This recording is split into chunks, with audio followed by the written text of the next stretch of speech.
Hey there, what's up, everybody? It is me, Chris Herman, here for another episode of On Deck. Today, my guest is local comedian Mr. Tony Dark.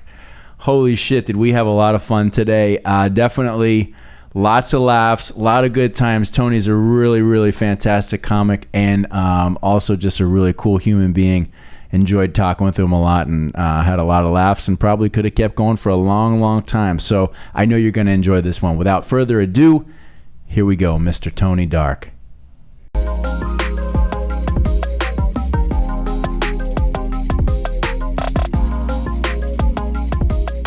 All right, here we go.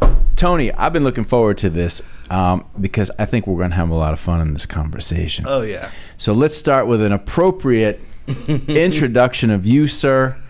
Today, I have the pleasure of sitting with you, Mr. Tony Dark. Yes, sir. Yes, sir. Thank local you for having me. South Florida comedian and performer and promoter. Yeah. But today, I think we're going to dive right into comedy, okay? I'd love that. Is that okay with you? Would you like to talk about comedy? I love talking about comedy. It's legitimately my life. It's my favorite aspect of life. It's the only aspect that I understand and how I literally interact with the world. So yes, I'd love to. Fantastic. Okay, so let's just start. At what point, Tony, when you were a little pup, did you realize that this was something that was part of who you were? Well, the furthest back I can think about when I displayed the infatuation with making people laugh and having that connection with a human being. I was pretty young. I was honestly maybe 5, 6, 7 years old, super young, and I was over at my cousin's house. His name is Oliver. He's a great guy. He's a musician as well, super talented, and he tells me this story all the time. It's interesting, but I always felt like, even back then when I was young, the best way to talk to somebody or get to know somebody was to make them laugh. And if you could do that, then you break down the walls and you have the opportunity to have like a real human experience. And for me, growing up, I always wanted to connect with my older cousins. I was always the young kid. I was really young, you know? My brother, he's about 8 years older than me. So whenever we go over to my cousin's house, I felt a little bit left out of like whenever they're doing things, you know? And that was like the major connection, you know? He told me, he was like, one day he came home late and he was drunk. I didn't notice that he was drunk. Do me a favor. Let's keep this mic a little bit closer so I can hear. Yeah, a little closer. There you go. No problem. Okay. Right. Yeah. There we go. Okay. Yeah. So he came back one night and I guess he was rummaging through the fridge or whatever. And I came by. I was hungry. I was a night owl even then. Went and I was getting some snacks. I ran into him. And I wish I could tell you the exact joke, but I said to something to him that was so funny, he was just dead. He wouldn't stop laughing. And he was like, oh my God, how did you even think of that? And I was really young. I don't even know what I said. It might have been like a little over the top, maybe a little aggressive. I don't know. Whatever it was, it hit the right note for him. And that moment I knew that like, that's my in the door. That's the key to connecting to people. And then past that, I think the only time I ever did comedy before, like I started when I was 24. So I've been doing it for about 3 years now. Okay. But before then, the only experience I had with doing comedy, like in a real setting, was I did a talent show back at Fat Camp. Went to Fat Camp, like, yeah, I've been fat my whole life. It didn't work. Spoiler alert, the Fat Camp did not take.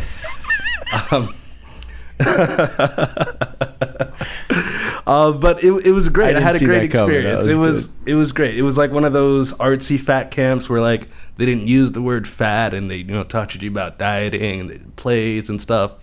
And then they had a talent show. Right. And again, like my whole life, I've just used comedy as just relief and how to connect to people. So like the whole time, all summer, like I'm doing great. I'm telling jokes, just living the life, you know?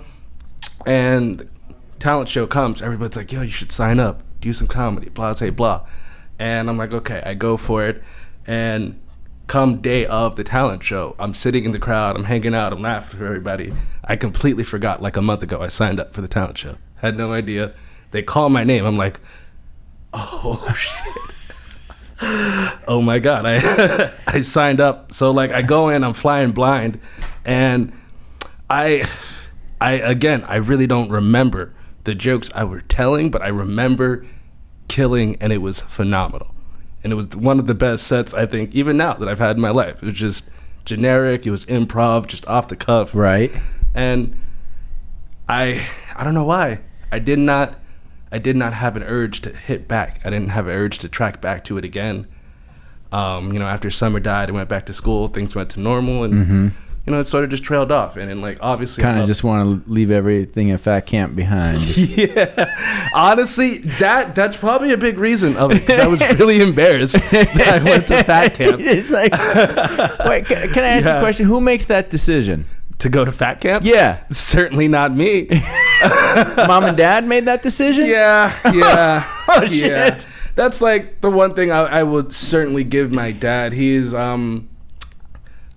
don't have the best relationship, but he was definitely incredibly passionate about making sure he did the things financially that needed to be done. Right. Okay. And honestly, it was huge for me. It did a lot.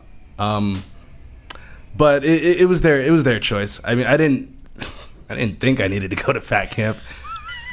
But if I'm honest, like, I probably did need to go to fat camp. I didn't want to, but it was good. And even now, I have a lot of life lessons that I've learned from there about, like, how to avoid just eating things unnecessary. Like, there's this big stigma with, like, if you go to, like, a Publix or something, right? Right. And you're pulling in the parking lot, Publix, they know the game, right? They're freaking jet vacuuming out the fresh scent of that fried chicken they got whipping in the kitchen. Yes. Yeah, dude, it triggers you mentally. So, right. like, every time I go, I make sure I don't do it because I've smelt it. I'm only eating if I'm actually hungry. Right. And I'm not just falling into the ploy that is the beauty of America, just tricking people to buy things left and right. And it's like, you got to Tony, we got a lot going on here, okay? We got a lot going on. We've got this desire and this recognition that comedy was a way for you to break through, perhaps initially to people who were older than you that maybe you felt a little bit left out, right? Yeah, disconnected. Right? And then there's this whole other thing that we're talking about right now. We're going to set that aside. Put it to the side like this cookie. We're going to leave right that here behind and let's focus in for now, okay? Unless we really get deep and we just go there. Right? Yeah. But let's talk about, like, so you do your first routine, you do great, you enjoy it, but then you set it aside for a while, right? Yeah, years. But when does it, like, was it always something that even if you weren't being conscious about it, you just knew that this was your way to connect to people? Absolutely. Originally, I had plans of being more just of a writer, writing like TV and movies. I still have a lot of scripts that I've worked on. And I think it was just, I got to a certain point in life where I was really, really just sad. I was really down, and I just felt like I needed to take a moment. Like, I took some time off work, and I really just, like, I centered myself. It sounds like all, like, hippie or whatever, but I really took the time to learn what I wanted from myself. And so I did a lot of writing. I was writing scripts, just studying on, like, how I can make the concept of, like, a story and structure just more fluid and better. And then at a certain point, I was watching my idol since I was a little kid, Dave Chappelle, obviously. And I'm sitting there, I'm watching him, and with my friends, we're all having a great time, and I'm like, man, this is what I love about life. This, like, I'm with my friends, we're laughing, we're enjoying, we're in the moment, and like a light bulb, I was like, okay, let's try to give this a shot, And I went down to an open mic. This was around the area, Oakland Park, Florida. It was called Shipwreck. It was a kava bar. And, God, it was the worst dream to do comedy ever. It's terrible. It's like getting baptized in fire. But, like, I did it, and it was awful. Like, I had a terrible set. Everything I was saying was just terrible. It was so bad. You bombed. I bombed, like, catastrophically. Like, anybody, if they bombed like that, they would never go back. Like, all right, I guess this is not for me. I gave it a shot. Let me go back home, wipe my tears, and try again tomorrow. But it I don't know, the feeling was still unexplainable. It felt like I was there, even though I didn't do what I needed to do that night. I knew I was supposed to be there, right? And I guess that's kind of the origin story in a sense. There's a lot of preludes to it, and the main factor was just finally doing it. That's what I tell anybody, because a lot of people that try to do comedy now, they ask me, like, well, how do I start? How do I get into it? And it's like, it's really the easiest answer. It's just freaking do it. Yeah. Lucas and I were just talking about that in the previous episode, which we recorded about 20 minutes ago. That was like a week ago. Yeah, last week's episode. But we were talking about that a lot of people, a lot of performers, whether it's a musician, a singer, comedian, whatever, there's a lot of people that they get to that point where inside they're like, okay, this is something that I want to do, right? But they need that little push or that little encouragement just to say, hey, you just got to go do it. Like, you got to go expose yourself, get over the fear. Maybe you suck, maybe you bump, whatever. But once you get that momentum going, right? Mm-hmm. And if it's really in you, you'll just keep going through it, and you will hone your craft. Absolutely. And the thing with comedy too, it's such a unique art form that, like, you as a comedian, especially when you decide to start and you go on your journey, it's never ending in terms of, like, you grow as an artist, but you're also evolving in front of your audience as well. And it's a unique aspect, like, mm-hmm. in terms of, like, a musician, right? If you're getting a song together, you've got all the time to be at home, be in a recording studio, whatever, to get the notes right, to get the pitch right, to get the harmony right. But for comedy, you're doing all of that real time. Mm-hmm. You're learning the notes, you're hitting the wrong note, and you're doing it, like, as the show is going on. And it's like, I don't know if there's any other art form exactly like it, but it's probably the most organic form of art that could be. I agree. And, it's very conversational in nature. Like, I think a lot of people would look at it and think, well, it's one way. It's you, the comedian, communicating, right? A lot of reciprocity. You're not getting necessarily, sometimes I'm sure you're getting dialogue back, right? Every once in a while you are. But for the most part, you're getting an energy or a response back that is part of the dialogue that you're having with the crowd. Mm-hmm.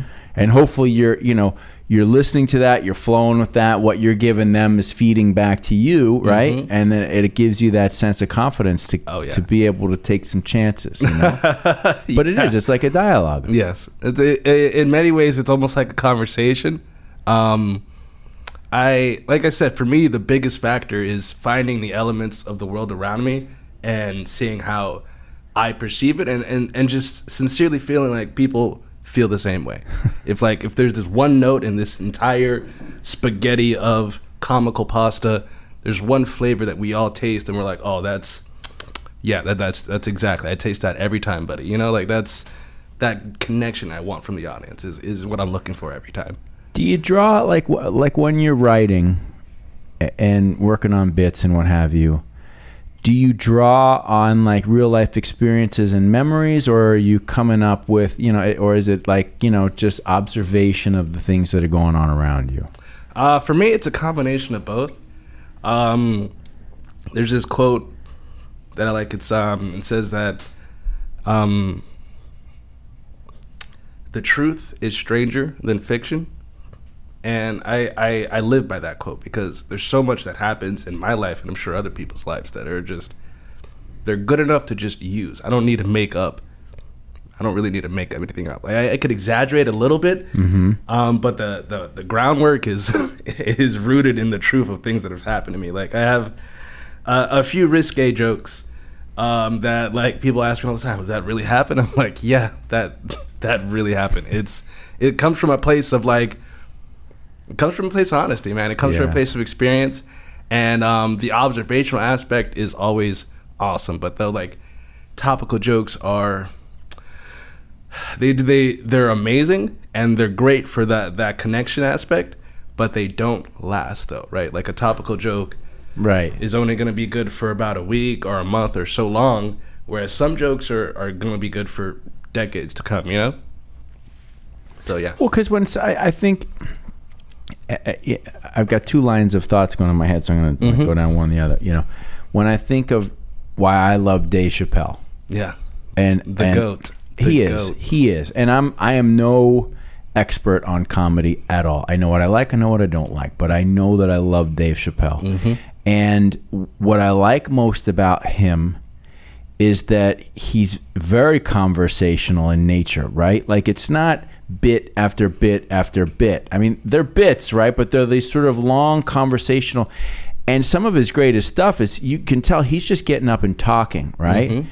And so he mixes in some of it very personally reflective experiences that might not be funny at all. Yeah. Right? But he also knows how to throw in just a little something that does make it funny, you know. And he gets a lot of shit for some of his social commentary. Mm-hmm. You know, I'm sorry. I support him. I do too. I agree 100%. And so he goes where you're not supposed to go. You know, he's personal, he's reflective, he shares himself, and he's funny as fuck. And it's just, like, I can watch him over and in fact, I just realized last time I was going through Netflix, and there's some new thing on Netflix that's like, he was like speaking at his alma mater. Yeah. I haven't watched it yet because I didn't have time last night. But I was like, I didn't even, how did something with Dave Chappelle come out and I haven't heard about it? Because you always hear about it. And I wish Netflix could answer that for me right now, because he's at the top everything. I watched so much Dave Chappelle, and I'm in your boat. I don't know how I didn't hear about it. I found out like a week later. Yeah. I just recently watched it as well. It was, it's amazing. We'll get back to it. Okay, so we had a little technical. Our main drive just snapped right when I talked about, you know, this Netflix. I can't fucking talk. This fucking Dave Chappelle Netflix thing slipped out like a silent fart in church. Like they just let it. So hopefully that stitches together. Tom, you'll make sense of that, please. But seriously, like. You know, I guess that's just the world that we're living in right now. Everybody gets so fucking upset about everything. Ugh, it's just... It's a tough time to be a comedian, right? It's either a tough time or a great time. It's a tough time if you're going to worry, but if you got the fucking balls to just get out there and go for it, then it's kind of a great time. Yeah. Because you can really forge some rough ground. That's exactly why Dave Chappelle's the GOAT, though, right? Because he's hitting the notes that no one is like, yo, it's not worth my career. And Dave Chappelle's like, I fucking want to see you try, bro. And like, you know, excuse me, did not mean to curse. Sorry about that. Well, no, we can say whatever the fuck we want on here. No fucking way. Fuck yeah.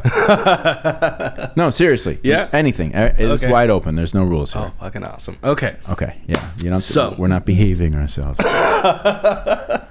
No, so Dave Chappelle, you know, even in that thing, once you get a chance to check it out, he talks about it, he touches it. He's like, I challenge any one of my peers to match the special that he dropped, because it's still the most viewed comedy special in Netflix history. You know what I mean? So, you know, he's just the best, and I can listen and watch his stuff over and over and over and over and over. Mm-hmm. And it's great, you know, and I mean, like in my mind, like it's like, you know, you got this bit or that bit, but at the end of the day, I think we're on the same page. Yeah, and so to touch on the concept of like doing comedy in this atmosphere, it's like it can be ridiculously over the top. Like I travel, I do comedy, you know, I go out to L.A. Do you? New York. Yeah, of course. You have to. You're the real deal, huh? You're like out there, you're doing it? I am trying. I'm in the trenches trying to get up out there. So you have to. Good. Yeah, you got to get everywhere. You have to do it. There's, you know what I mean? It's what I want, so I'm doing it. Also, I want to do it, which is even easier. It makes it a great time. Right. But what I've noticed is like when you travel, you get to hear these different echo chambers, right? And obviously, New York, the most liberal of us all. I was working some material out there, and this is one of those jokes where I tell you they come from a real place. Like this really happened to me. This isn't some fabricated story to make you laugh. This is me sharing you this experience and also being like, oh, this is pretty damn funny too. Right. So there's this joke about how would I put it? Essentially, in the joke, I go jogging. I'm running for a jog. And I end up getting tackled by a cop at the end of the jog, right? Okay. And real story. Comes from a real place, obviously. And I went and I did the joke in New York. And the host, she's a white woman. She comes, she pulls me to the side after the bit. And it went well with the crowd, too. And she's like, okay, well, I think, because you familiar with the Ahmaud Broadcherry curse? Where, yes. You know, where he was running and, yeah. So she brought that up. And she was like, well, I think you should bring that up and, you know, cite the case or whatever and let people know you're talking about that. And I pulled it. I was like, well, excuse me, this is nothing to do with him. This is literally me sharing my experience about what happened to me. Right. And I had to like recalibrate her. Like it's just there's such a way of thinking in certain parts of the world where you're so consumed with it, you're blinded by it. You're not even thinking of like, oh, well, maybe this did actually happen to him. Like, I shouldn't need to totally explain that to you for you to understand, but it's like, it's never ending. You know, it's too much. It's comedy. You're supposed to sit there and objectively observe it, you know? Was she the owner of the club, or was she what was she? There, it was, there's this place called the Tiny Cupboard, and she wasn't the owner. There's like a whole freaking large faction of comedians that got that thing running, and she was one of the hosts for the night. Okay, but it's interesting that somebody who you really didn't know felt the need to say, hey, you should recalibrate this story to give it context within what is going on socially now, that people would understand and have a better connection to what you're talking about. And you're like, I'm not even what I'm fucking talking about. So dumb. Over the top. And it's just, and she was so sure of herself. Right, you know? She was like, listen, let me talk to you. Yeah, I'm going to tell you how it should be. And I'm like, you don't taste the irony here, madam? Yeah, right. You know, you don't see like, and it's always that case too on like the bigger front of it. It's always the people who don't look like you who are doing the most about your shit. And I'm like, dude, I appreciate the support, but this fighting for justice. Oh, everybody wants to be absolved of their own sins and crimes by acting better for other people, right? You know, yes. There's even like I talk about it too. There's some comics who you know, they want to be a Bill Burr, right? Bill Burr is a freaking goat. The way he hits his notes are artistic. So some people want to try to emulate that and shit on women.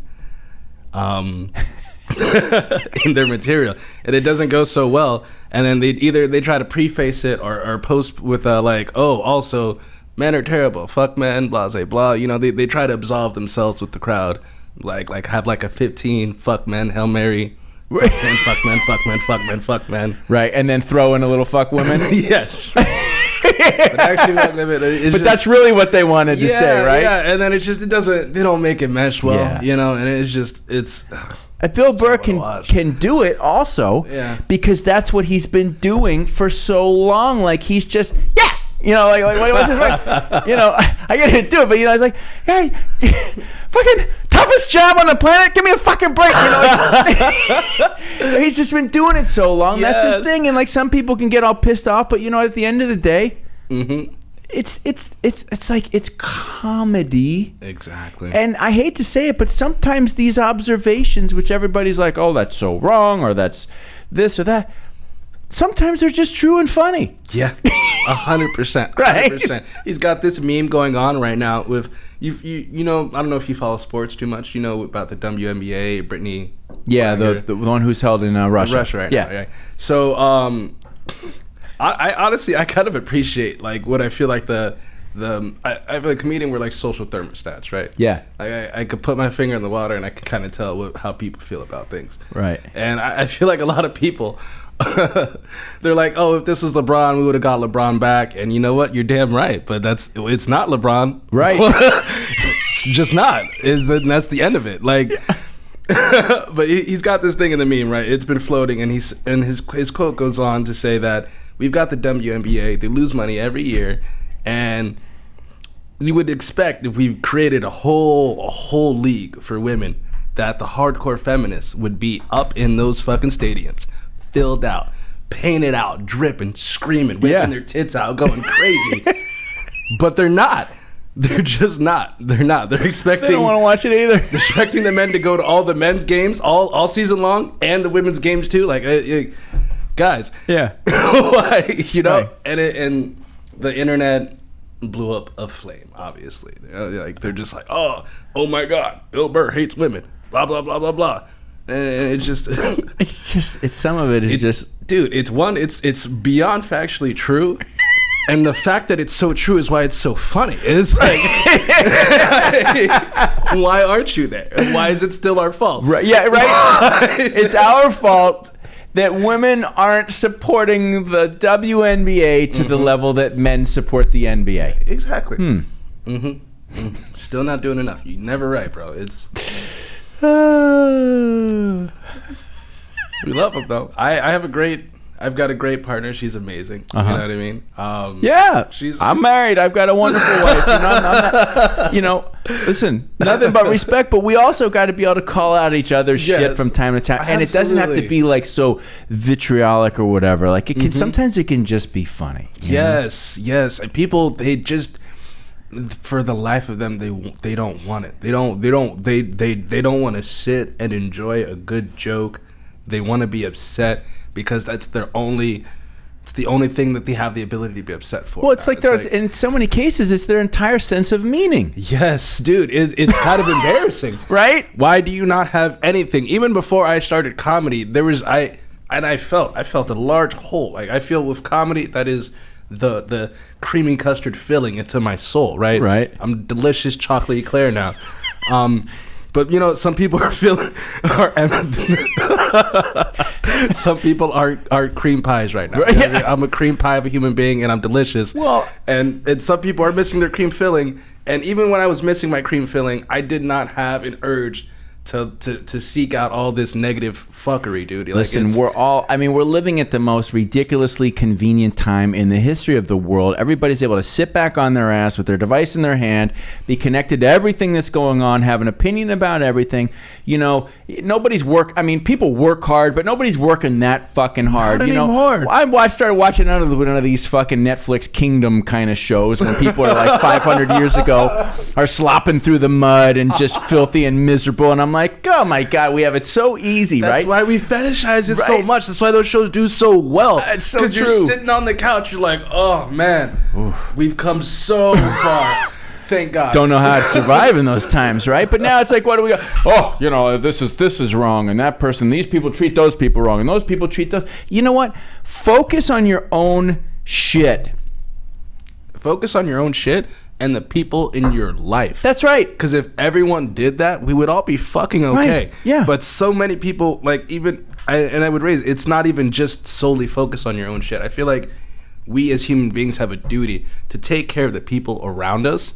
And if more people just tried to just do that, like you're so worried about somebody on the other side of the fucking planet and your cousin is homeless. Yeah. Like, you're a piece of shit. Yeah. Right. Like, I don't understand why you focus on the people in your life where you can legitimately change someone's life in your life and you don't care. Justice for Mars. Fucking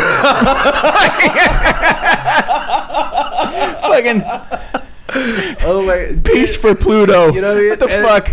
And yes, we can multitask. Yes, we can activate and do multiple things at once. It's the whole thing with like, we can't worry about looking at the stars because we got world hunger and stuff. And I'm like, I understand we can multitask, but like sometimes some people can't. Sometimes you should understand and know yourself and be like, you know what? The good that I'm gonna do is just right here. Yeah. And that's okay. Right in my little world, like that's what you can influence. Yeah, nothing wrong with that. All right, so I 100% agree. All right, so let's shift gears, and this is a setup because as we've been going through this whole conversation, I've been thinking of two particularly very funny experiences in my life that are some of the funniest experiences I've ever had. But I'm flipping it to you as a tee up to be able to flip it back to me. Okay. But alley-oop it? Yeah. So right now, I'm going to pass the ball to you and see if you can remember or identify like one of the legitimately funniest experiences in your life. That's a great question. Funniest experiences of my life. Oh, man.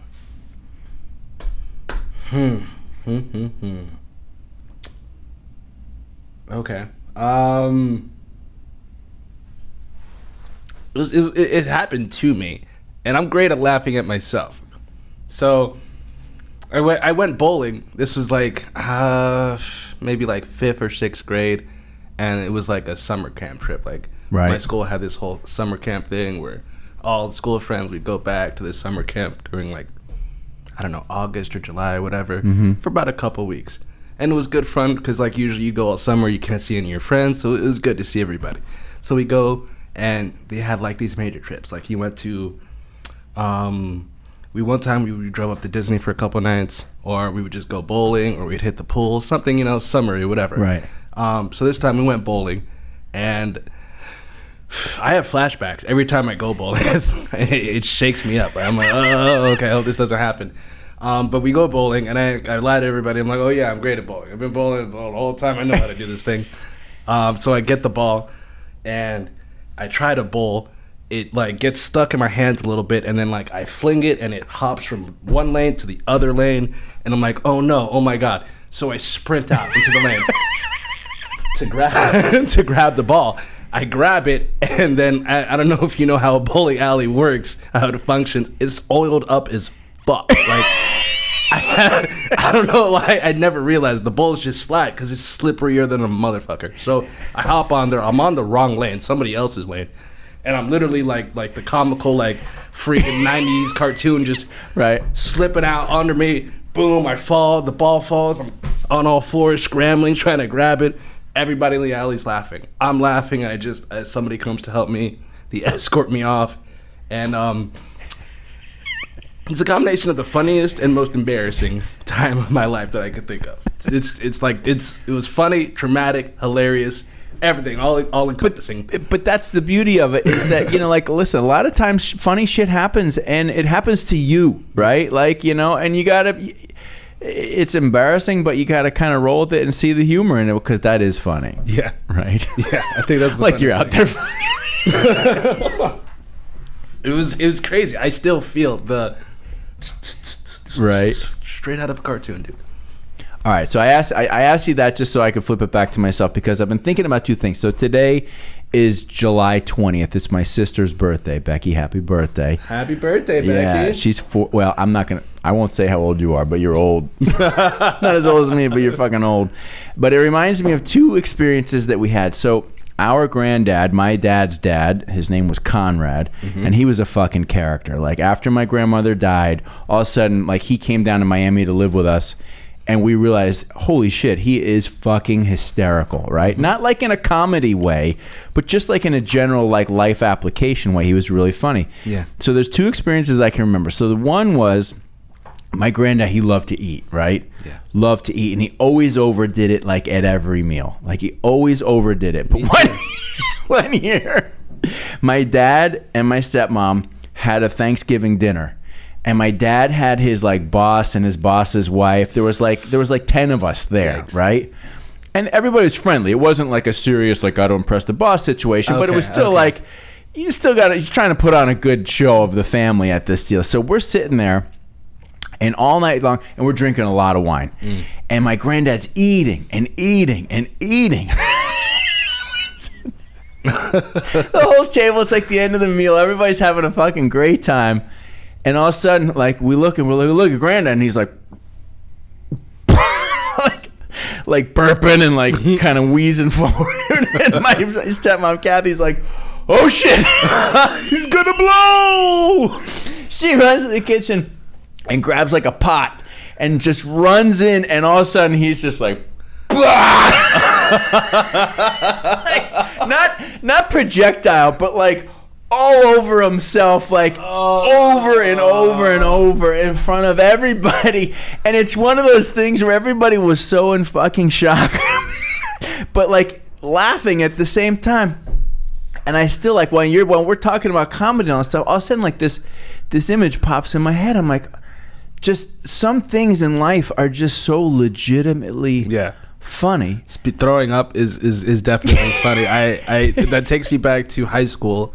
And my friend, we were walking through the hallway. We had just eaten lunch, and this girl who had a crush on him at the time too, delicious. So she's sitting down, and we're walking through the hallway, and I don't know, just sporadically, he's like, ugh. He turns, just throws up, and he hits her, throws up all over this girl, and she's like in love with him. Tragic. And that, honestly, that's just one of the funniest times I've seen, like, throw up happen. Like, it's just like, sometimes things are so funny. Like the other time I remember with him, and then I'll move off the topic, but I can't help but bring this stuff up. When my granddad was older, he was living down here in Miami. He wanted to take one final trip to Europe. Like, he and my grandmother had gone to Europe a few times. So he books this like 2-week tour through Czechoslovakia and Austria and what have you. It was really nice. And my sister and I went. and we went. It was my granddad, and he brought like his niece. And she was old as hell too. She looked like Count Dracula, man. I mean, she was like from the movie Bram Stoker's Count Dracula. That's kind of what she looked like. And so we would go. I remember 2 stories. Shit. So we would go, and he and I shared a room, and Becky and Aunt Dot shared a room. Right? It's getting hot as fuck in here, isn't it? Oof. So anyway, so one time my granddad and I were sharing a room. And it was like the beds were close together. There was a little sitting area with a TV, and there was the bathroom. And so we were getting ready to go out to dinner. And in the bathroom, there was a speaker in the ceiling connected to the television. Oh, that's interesting. Right? Which was kind of interesting. I've never heard of that before. Yeah, it was weird. That's a classic. So I'm in the shower, and I'm showering. All of a sudden, I'm hearing people fucking. I'm hearing sex, and I'm like, where the fuck is that coming from, right? So like, no. I stop the shower, I dry off, and sure enough, out of the speaker, it's fucking full on porn coming through. And oh my god, was someone playing a prank on you, or someone just forgot? No. So I'm in the bathroom. I'm like, my granddad is sitting out there at the TV. He's watching fucking dirty movies. So sure enough, I fucking it was a sliding door. I look at him, and he's sitting there just standing. He wasn't even whacking off. Oh no! He was just sitting there, just watching it. Oh my god, that's a different type of man. Just like you don't even. He was 87 or 88. I mean, and he was still checking it out. And I'm in the bathroom, like, what do I do? So now I'm like. Making noise. Coming out! So he still doesn't get the hint, and I slide the door open, and he goes like this, and he grabs the remote control, and he's like, I don't know what the hell's on. I don't know what's wrong with this damn TV. Exactly, man. Holy shit. So that's funny. I find it hard to conceptualize watching porn without whacking off. Like, it's like sipping wine and then spitting it back out. And I mean, like, are you that cultured that you're like, you know what? I'll just. I had a guy I worked for, and he'd be like, Chris, it's like jerking off with your thumb over the hole. Feels good, but you ain't getting anywhere. Oh man, yeah, it's an aggressive way to tease yourself. Is he not married? Does he not have a wife that can tease him too? He's not gonna fuck. What's the So funny, man. Yeah, who watches? I'm just gonna watch some pornography. Like you're not even like trying to get horny. You just, you're really watching for the plot line at that point. Yeah, like, right. Is she gonna go get that degree or not? Yeah. Oh, that pizza's gonna be cold in 15 minutes. I don't know if his stepmother is very attractive.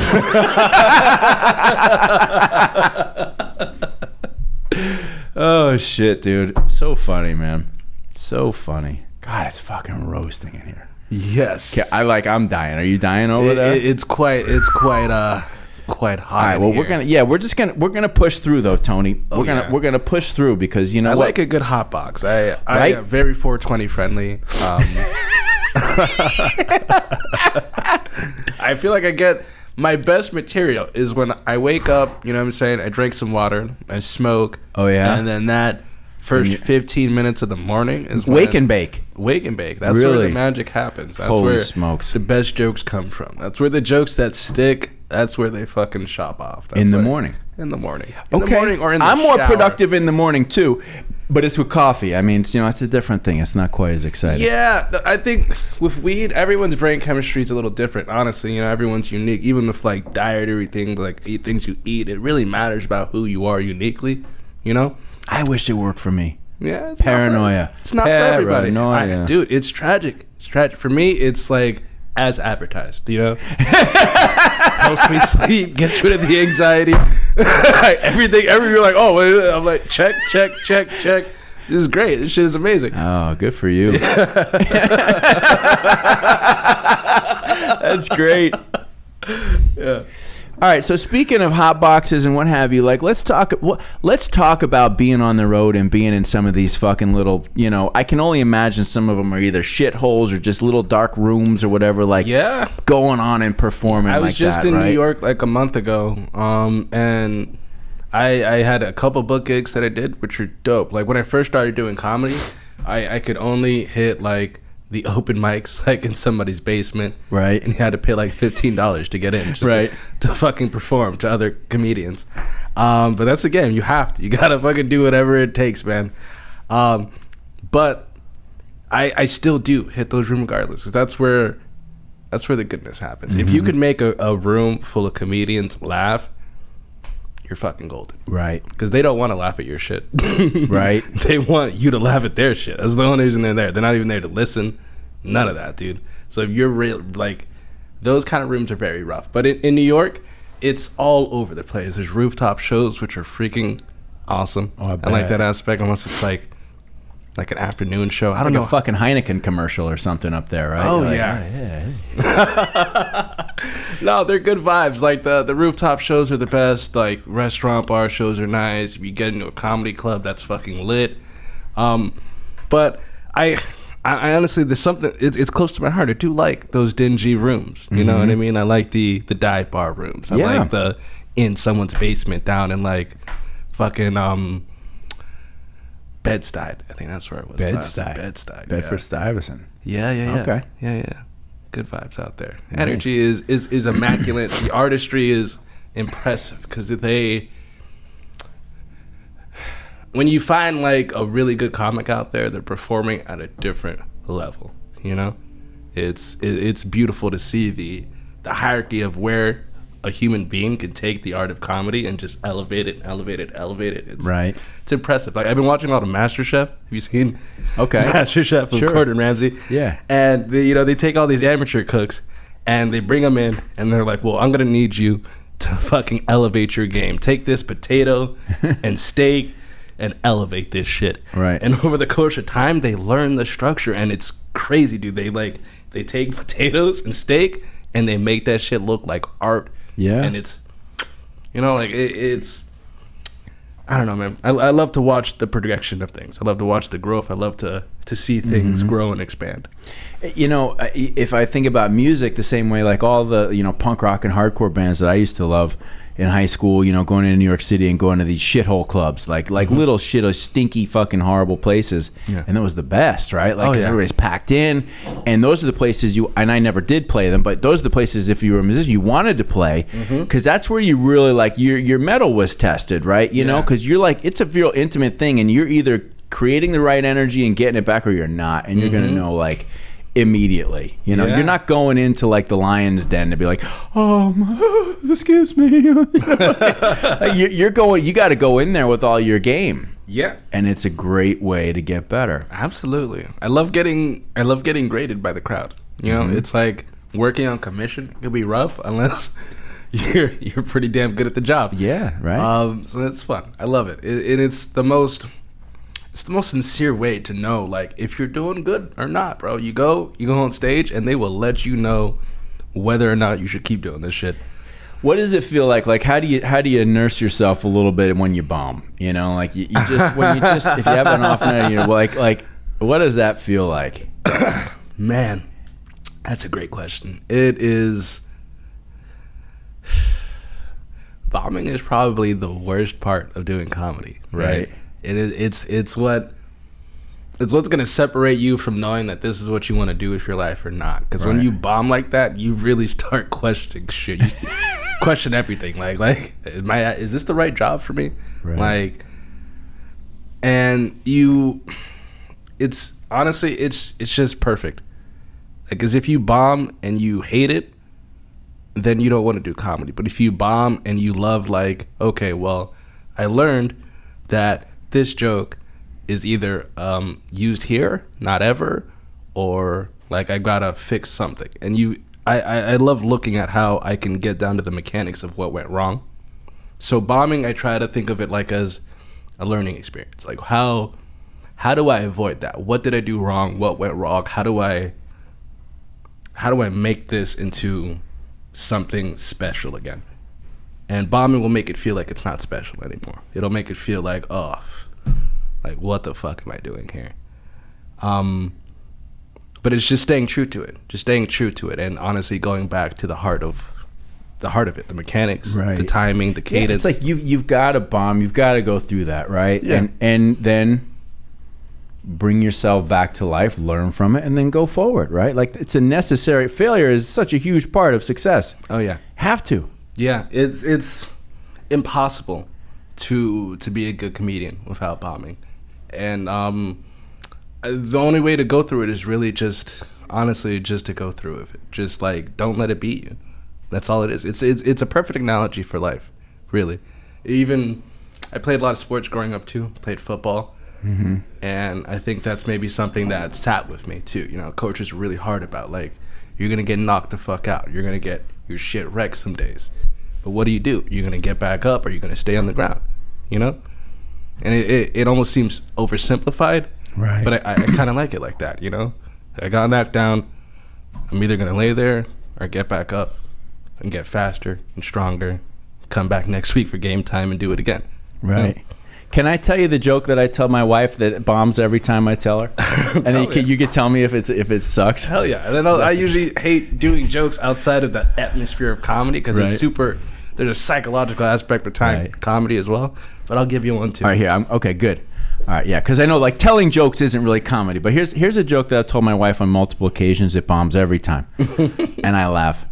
So there's this woman, and she lives in Europe somewhere, and you know she's gotten a little bit older. She's like late 30s, early 40s, and you know I mean for whatever reason she just no men have it just hasn't happened, right? So she decides that she is going to become a nun, and there is a local convent and monastery in combination that she goes to, but at this place, part of the process is that you have to take a 5-year vow of silence in order to become a nun. So she decides, you know what? Listen, I'm done with the real world. This sounds wonderful to me. So she goes and she commits herself to this, and the head priest who's in charge of running the place says, okay, it's important that you understand the rules.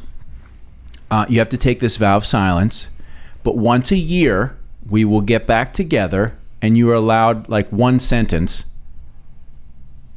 and then you have to do your next year. Damn. Right? That'd be terrible if that was real. Okay.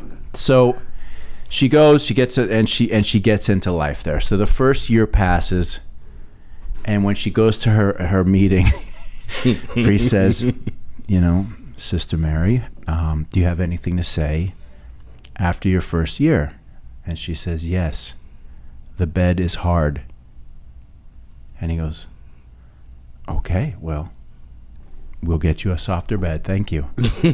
Okay, that's it. So she leaves, and she lives her next year. And after the end of year 2, she comes back, and he goes, Sister Mary, it's been 2 years now. After the last year, do you have anything that you'd like to say?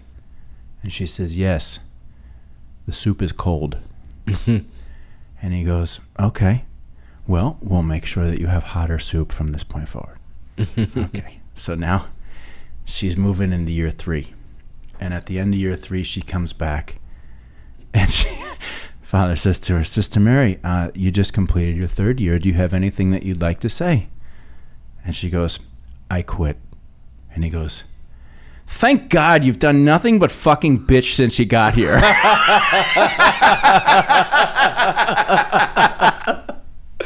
Oh my God. My wife does not think that's funny. I can see why that might not be the perfect note for that. I like that a lot. Yeah. Okay. Okay. I'll give you one. Okay. One of my more OG ones, or classic one, I guess. Okay. So I preface the joke.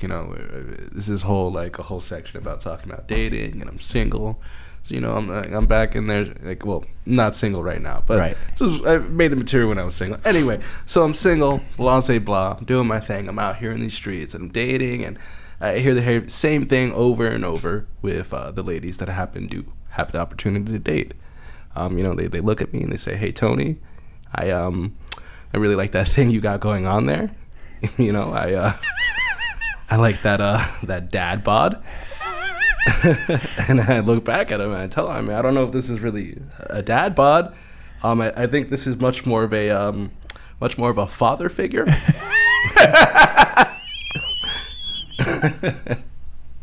I tend to like women with daddy issues. Yeah, that's that. More like a father figure. Okay, I like that. All right, I'm gonna throw one more at you. I'm sorry, I hate to do this, right? Okay, this one's a little bit longer. I have two jokes. This is the second one. All right. So, and they're always religious themed. I don't know what it is. I think I went to Catholic. I went to Catholic high school. Maybe I'll hit you with one religious tone too. It's very. Remember, my name is Tony Dark, so this one it'll be a little dark, but good. We'll go for it. All right. Well, let's go. We'll trade another round here. The exchange, and then we'll probably take a little pause until we do the next episode. All right. So Tony. So here we go. So there's a man, and his good friend is a monk at the local monastery, right? And or a priest. And so anyway,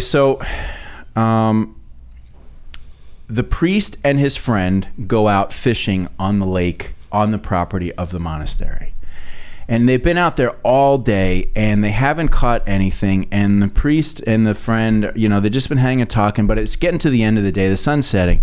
And the priest looks to his friend, he says, I don't know what's going on, but I just haven't been able to catch anything. I think I'll throw one more line, just throw one more line. That's a fucking awesome accent, by the way. Sorry to cut you off. That's my priest accent. And so that's what the priest there at my school sounded like. So anyway, and you see perfect, the line over the sun hits the water. And boom, he gets a bite, right? So he reels it in. And when he gets it close to the boat, he reaches over, grabs the fish and throws it in his friend. He goes, "Hey, Tony, that's a big son of a bitch right there." Tony goes, "Father, what's with the language?" He goes, "Hey, Tony, I tell you, this is a son of a bitch fish." His friend Tony goes, "Okay, all right, whatever you say."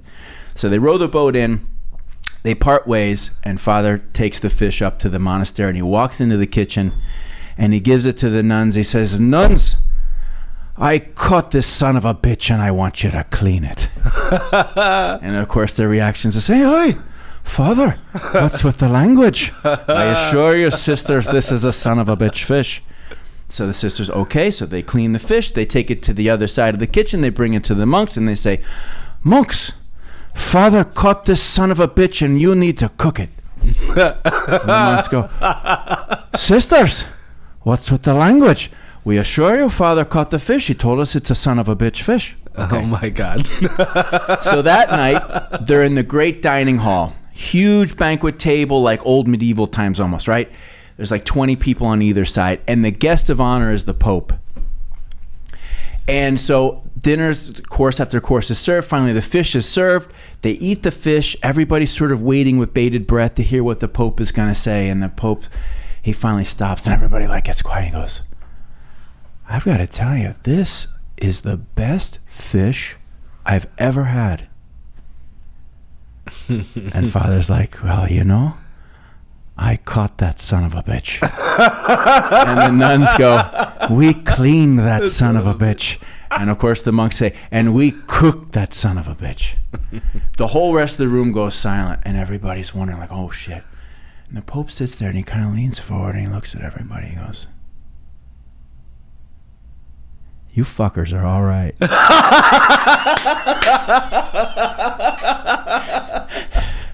Hell yeah. Hell yeah. Oh yeah, baby. That was fun. All right, there we go. Yeah, that's a good one, right? Those are my two. That's my two. I've told them 100,000 times. Your storytelling is fucking phenomenal. I can tell. No, seriously. That was yeah. You should go ahead and try to perform that at one of our open mics. Okay. That was really well structured. You painted the fuck out of that picture. I was there. I was right there. I was right there in the dining hall. All right, so what do we do this Monday night? Next Monday out at the Tarpon Bend Brewery. Or come out tonight at Tarpon River. Buddy, we're rocking tonight. Oh, shit, you're so right. You're so right. We got our deal going. Yeah, yes. All right, I'm volleying it back to you. Oh, okay. Yeah, okay. All right, a little dark, don't forget. Yeah, let's go. You ever try to go on a diet? Been on a diet? Yes. Go on a diet? Yes. So what's like the first thing you try to do when you go on that diet? Like in your house? Oh, you got to get rid of anything that you got to get rid of anything that is not conducive to you eating healthy. Exactly. You get rid of it instantly. Right. So for me, it raises the question, imperatively raises the question, why are priests still allowed to have altar boys? You know what I mean? Like, just why don't we remove the temptation? Yeah, right. Well, everybody likes to have a little sin just real close, right? Yeah. Oh God, yeah. That's that's a whole other conversation. That's a whole other conversation. We need not touch that. Right? I don't need the Vatican on my ass. Yeah, no. Well, trying to make it somewhere. Well,